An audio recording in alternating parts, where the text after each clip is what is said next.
Deriving test cases. अब test cases हम कैसे निकालते हैं? हमने डिजाइन में कुछ एल्गोरिथम लिखे होंगे, या कोई फ्लोचार्ट बनाया होगा, या कोई डेटा फ्लो डायग्राम बनाया होगा, क्योंकि हमें अंदाजा है कि हमारा प्रोग्राम कैसे काम करने वाला है।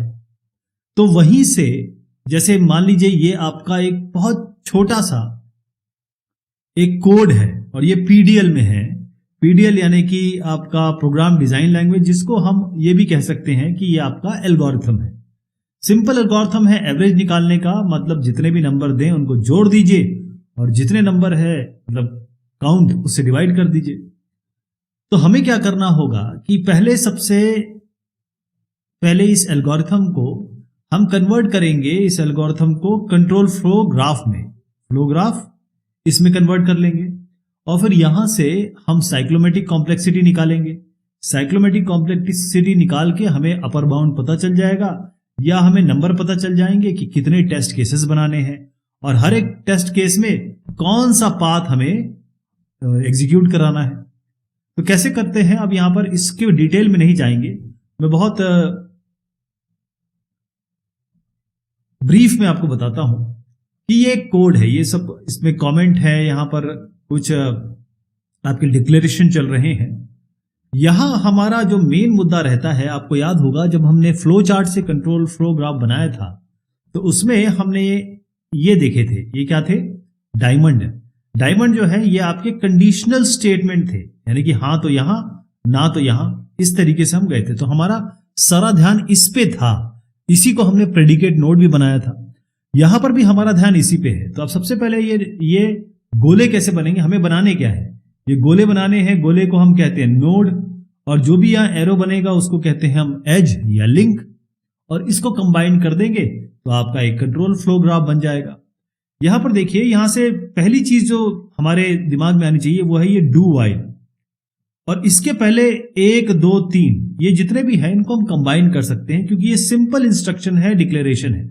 यहां पर कोई भी ब्रांचिंग नहीं हो रही है, कोई भी कंट्रोल स्ट्रक्चरिंग नहीं हो रही है। कंट्रोल स्ट्रक्चर का मतलब जैसे इफ एल्स होता है ना, अगर इफ तो ये होगा, एल्स तो ये होगा, तो ये जो कंडीशन होगी उसके हिसाब से काम चलेगा, वही कंडीशन है यहां पर। तो डू वाइल क्या करता है, इसको बार बार चलाएगा, लेकिन डू वाइल पे जैसे ही आप आएंगे, यहां से यहां तक हमने दे दिया 1, तो पहला गोला बन गया, ये फर्स्ट गोला बन गया। उसके बाद हम दूसरे पे आते हैं। इसके आगे आप देखिए, ये आपका कंडीशनल स्टेटमेंट है, लेकिन ये दोनों जो है ये आपके कंपाउंड स्टेटमेंट से जुड़े हुए हैं। तो आपको मैंने बताया था कंपाउंड स्टेटमेंट में हमको अलग से नोड बनाने पड़ते हैं।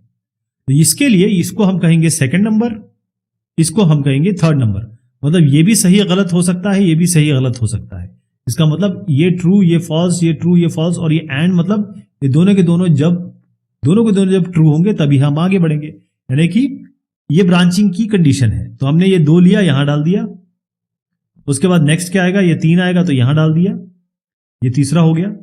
लेकिन अब 2 और 3 में हाँ या ना दोनों हो सकते हैं, तो 2 से भी एक एरो निकलेगा और 3 से भी एरो निकलेगा। अब ये जाएगा कहां खत्म होगा, जहां पर डू वाइल एंड होगा। डू वाइल कहां एंड हो रहा है, डू वाइल आपके एंड डू पे यहां एंड हो रहा है, तो इसके नेक्स्ट इंस्ट्रक्शन पे जाएगा। तो यहां पर हमने 10 बना दिया, इसको 10 नंबर दिया है। नेक्स्ट पे जाते हैं, ये 2 3 हो गए। अब 4 एक सिंपल इंक्रीमेंट है, क्योंकि इसको लिखना पड़ेगा, तो हमने 4 बना दिया। ये 3 और 4 को आप कंबाइन कर सकते थे, 4 और 5 को कंबाइन कर सकते थे, ऐसे 3,4 लिख सकते थे या 4,5 लिख सकते थे, लेकिन चलिए ऐसे चलने दीजिए इसको। अब हम आपके 5 पे आ गए। ये जो 5वां है ये इफ कंडीशन है, और इफ कंडीशन के अंदर भी आपका ये और ये 2 है। तो यहां पर क्योंकि एक ये कंडीशन हो गई और डू वाइल के अंदर चल रहा है, तो एक ये कंडीशन हो गई, एक ये कंडीशन हो गई, तो 5 और 6। आप चाहें अगर टेस्ट केसेस बनाना चाहें, या फिर आपको लगता है कि मैं इस इफ को भी एक नंबर दूं, तो वो भी आप कर सकते हैं। लेकिन अभी हम फिलहाल इसको 5 दे देते हैं, इसको 6 दे देते हैं। 5 और 6 पे आ गए, और ये जैसे मैंने बताया ये कंडीशन ट्रू भी हो सकती है, फॉल्स भी हो सकती है, ये भी ट्रू और फॉल्स हो सकती है। तो 5 से भी निकलेगा एक एरो, 6 से भी एक निकलेगा एरो। और एक कहां जाएगा, जब इफ एंड होगा, तो इफ एंड कहां हो रहा है, एंड इफ पे। तो इसके बाद कौन सी चीज आ रही है, 8, तो यहां पर 8 पे आ जाइए आप। ओके, इसके बाद क्या होगा, जैसे 8 है, नेक्स्ट कंडीशन क्या आ रही है आपकी, 9। तो क्योंकि डू वाइल है, इसको एंड भी करना पड़ेगा। मैंने बताया था हर एक जो एज है वो कहीं ना कहीं एंड होनी चाहिए। तो हमारे 9 पे एंड हो गया, इधर पे हम एंड डू पे आ गए। अब 9 के बाद अगर ये चलता रहेगा तो आपको दोबारा इस पे जाना पड़ेगा। कहां पर? ये इस में दोबारा जाना पड़ेगा आपको, मतलब ये कंडीशन दोबारा चेक करनी पड़ेगी, फिर ये करनी पड़ेगी, तो आपको 2 पे दोबारा जाना पड़ेगा। तो 9 से हम उठ के यहां पर दोबारा 2 पे चले गए। यहां तक क्लियर हो गया। अब एक 7 की कंडीशन बच रही है, तो 6, अगर ये 6 है, ट्रू है या फॉल्स है, इस 6 के हिसाब से हम कहां जा रहे हैं, मतलब अगर इफ होगा तो ठीक है, नहीं होगा तो ठीक है। तो यहां पर हम 7 पे चले गए, और अगर 7 हो जाता है तो आप यहां पर इस पे 8 पे आ गए। क्यों? क्योंकि 7 इसके जस्ट बाद में है 8 पे, एंड इफ के बाद, तो यहां पर आपने इसको ज्वाइन कर दिया। तो ये जो बनाने का तरीका है, अच्छा हाँ 9 के बाद 2 पे गए थे ना, हाँ चले गए, तो ये हो गया। अब ये जो मैंने आपको बताया है ये कोई हार्ड एंड फास्ट नहीं है, आपको बस ध्यान देना है कि जहां जहां कंडीशन हो वहां वहां आपको नंबरिंग करनी है और ये कंट्रोल फ्लो ग्राफ बनाना है। कई बार ये नहीं दे सकते, कई बार आपको देना होगा, मैं आपको आगे बताऊंगा जब हम वेट देंगे, वेट कैसे देते हैं उस पर भी डिपेंड करता है। तो ये बहुत आसानी से हमने एक ग्राफ बना लिया। अब आपको मैं फिर से बताता हूं कि जो बेसिस पाथ टेस्टिंग होती है वो हम प्रोसीजरल डिजाइन या सोर्स को डायरेक्ट लगा सकते हैं उस पर। आप एल्गोरिथम पे लगा सकते हैं, आप फ्लो चार्ट पे लगा सकते हैं, आप डेटा फ्लो डायग्राम पे लगा सकते हैं, आप सोर्स कोड पे डायरेक्टली लगा सकते हैं। उसके बाद जैसे ये मैंने बताया, एवरेज लिया हमने, पीडीएल में था, ये एल्गोरिथम था, और मैं आपको बताने की कोशिश कर रहा हूं कैसे हम टेस्ट केस निकालते हैं, डिजाइन कैसे करते हैं। तो क्या तरीके हो सकते हैं? सबसे पहला तरीका यह है कि हमको कोई भी जो भी हमारे पास अवेलेबल हो उससे हमको कंट्रोल फ्लो ग्राफ बनाना है, और यहां में हमें ध्यान रखना है कि कौन से सिंबल और कौन से कंस्ट्रक्शन रूल हम इस्तेमाल कर रहे हैं। कौन कौन से हो गए? गोले मतलब नोड, जो कि आपके कंडीशनल होंगे, या फिर कंडीशनल ना भी हो तो आपके इंक्रीमेंटल, या फिर आपके कोई भी एक जो इंस्ट्रक्शन आप दे रहे हैं उसको भी बना सकते हैं। अल्टीमेटली उनको कंबाइन करना अच्छा रहता है। हाँ, एक चीज मैंने शायद 10 वाली नहीं बताई, 10 में भी इफ है ना, तो इसलिए हमने ये 11 और 12 दिया है, क्योंकि ये 11 और ये 12, ये हमने 2 लिए हैं, तो ये 10, 11, 12, और इसको एंड करना पड़ेगा इस 13 पे एंड इफ पे, तो ये भी कंडीशन होगी, ये भी होगी। कंस्ट्रक्शन रूल क्या है? जो मैंने आपको बताया, साथ में आपको एरो और ये नोड का ध्यान देना है। ये होने के बाद आपको साइक्लोमेटिक कॉम्प्लेक्सिटी निकालनी है। ये जो कंट्रोल फ्लो ग्राफ बना दिया हमने, इसकी साइक्लोमेटिक कॉम्प्लेक्सिटी कैसे निकलेगी और क्या निकलेगी? साइक्लोमेटिक कॉम्प्लेक्सिटी निकालने का मेन मुद्दा यही है कि हमारे पास उसका फॉर्मूला है, क्लियर फॉर्मूला है।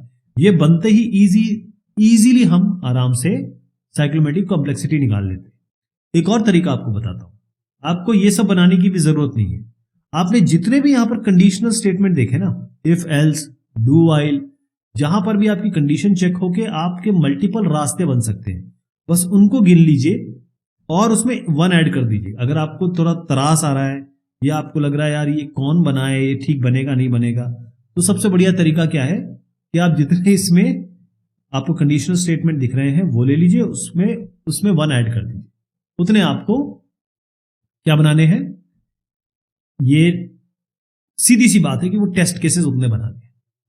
लेकिन चलिए, हमने कंट्रोल फ्लो ग्राफ बना लिया है, तो अब मैं आपको बताता हूं कि इसको कैसे निकालते हैं। साइक्लोमेटिक कॉम्प्लेक्सिटी का पहला फॉर्मूला होता है कि जितने रीजन है वो निकाल लीजिए। तो पहला रीजन ये हो गया, दूसरा रीजन ये हो गया, तीसरा रीजन ये वाला हो गया, चौथा रीजन ये वाला हो गया, और 5वां रीजन ये वाला हो गया, और एक रीजन मैंने कहा था कि बाहर का रीजन होता है, तो ये 6 रीजन हो गए। इसमें जितने रीजन है उतने टेस्ट केसेस बनाने हैं। अगर आप इसमें कंप्यूट करेंगे, मैं आपको फॉर्मूला बता देता हूं, edge minus node plus 2। Edge कितने हैं इसमें? 17 एज है। नोड कितने हैं गिन लीजिए, इसमें नोड 13 नोड दिख रहे हैं, प्लस 2 कर लीजिए, ये भी 6 आएगा, ये भी 6, ये भी 6, और तीनों फार्मूले से एक ही आना है।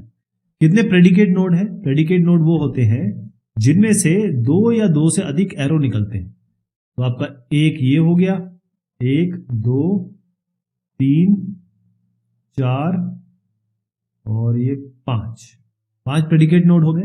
इस 5 में आप एक ऐड कर दीजिए, 6, तो तीनों से ही आपके 6 आ गए। तो ये जो 6 आया है यही साइक्लोमेटिक कॉम्प्लेक्सिटी है। इतने ही आपको नोड बनाने हैं, इतने ही आपको टेस्ट केसेस बनाने हैं। अच्छा जी, अब अल्टीमेटली हमें क्या करना है? हमको एक बेसिस सेट बनाना है, और इस सेट में क्या होगा?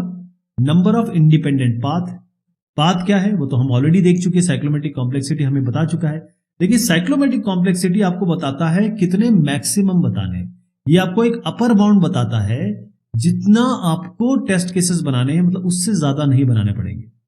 तो आप ये भी तो कह सकते हैं मैं उससे कम बनाऊंगा, तो ये भी एक्सेप्टेबल है। वो कैसे बनेंगे? उसके लिए आपको लीनियरली इंडिपेंडेंट पाथ बनाने होंगे। लीनियरली इंडिपेंडेंट पाथ यहां पर चूज करने का तात्पर्य यह है कि जब भी आप यहां पर रास्ता तय करें, हर बार कोई ना कोई एक नई एज आनी चाहिए। जैसे जो वीजी मैंने आपको बताया वो आपको ये बता रहा है कि भाई कितने इंडिपेंडेंट पाथ होंगे। क्लियर, आपको साइक्लोमेट्रिक कॉम्प्लेक्सिटी से ही पता चल गया कि आप 6 पाथ निकाल लीजिए, तो क्यों ना इसमें 6 रास्ते निकाल लिया जाए। अब देखिए मैं एक एक करके बताता हूं। पहले 1, ये आपका 2, फिर आप गए 10 पे, फिर आप गए 11 पे और 13, यहां खत्म कर दिया आपने। ये एक पाथ हो गया। ओके, अब आप दूसरा पाथ ले लीजिए। ऐसे आपको 6 पाथ मिलेंगे। ये 1, ये 2, फिर 10, फिर 12, ये 13। ये इंडिपेंडेंट पाथ होगा क्योंकि इसमें एक नई चीज आ गई। अब इसी में खुद ही देख लीजिए, यहां पर तक तो आपको सही दिख रहा है, सेम दिख रहा है। यहां पर 11 है, यहां 12 है, इसका मतलब आपके पास एक नया एज आया है, और वो नया एज जो होगा नया रास्ता बना रहा है। ऐसे आप एक तीसरा ले लीजिए, तीसरा ले लेते हैं। तो तीसरा क्या होगा इसमें? 1, 2, 3, इसके बाद 10 पे चले आइए, फिर आप 11 पे चले आइए, फिर 13 पे चले आइए। 1, 2, 3 नहीं, ये 1, 2 पहले हमने 1, 2 से गए थे, इस बार हम 1, 2, 3 से जा रहे हैं। तो ये भी एक नया पाथ हो गया क्योंकि इसमें डिफरेंस क्या है आपको दिख रहा होगा कि ये और ये एग्जैक्टली सेम है, नहीं, यहां पर 3 नया आ गया। ऐसी आपकी 6 पाथ बन जाएंगे। अब ये जो पाथ बने ना उसमें हमने ये कवर किया, जैसे ये हो गया, ऐसा ले लीजिए यूं, या ऐसा ले लीजिए यूं, ये इस तरीके से। तो ये डॉट डॉट डॉट का मतलब ये है कि जैसे मैंने यहां तक गए ना, इसके बाद इसको आगे बढ़ा दीजिए तो भी चलेगा। यहां से आप जो पाथ ले रहे हैं उसको यहां से और आगे बढ़ा दीजिए। तो डॉट डॉट डॉट का मतलब ये होता है, एलिप्सिस कहते हैं इसको। इसका मतलब ये है कि इसके बाद जो भी पाथ लगाएंगे कोई फर्क नहीं पड़ता, वो सेम ही है, इन सारे पाथ वो सेम ही रहेंगे।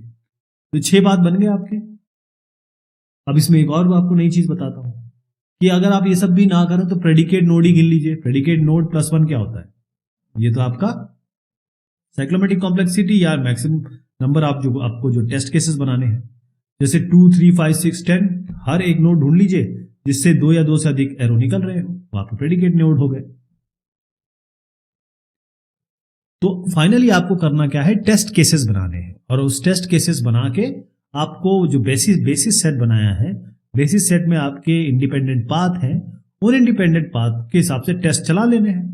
तो अब जब एक बार आपने एक सेट ले लिया जो आपके प्रॉपर साइक्लोमेट्रिक कॉम्प्लेक्सिटी से भी पक्का हो गया, और ये पाथ आपने देख लिया उससे भी तय हो गया, जितने टेस्ट केसेस आपने, जैसे 6 टेस्ट केसेस बनाए, पहला टेस्ट केस होगा कि मुझे यहां से ही एग्जीक्यूशन करवाना है, ऐसे आपके 6 बन जाएंगे।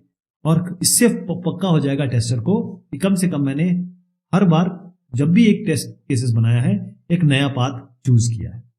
कई ऐसे पाथ होते हैं जिसमें, जैसे मान लीजिए मैं यहां से इसमें आना चाहता हूं, कई बार ऐसा हो सकता है कि मेरे पास यही प्रिपेयर ना हो, तो उसके लिए थोड़ा सा वेट कर सकते हैं, किसी दूसरे टेस्ट केसेस में उसको डाल सकते हैं, या बाद में टेस्ट केस कर सकते हैं, ये भी पॉसिबिलिटी होती है।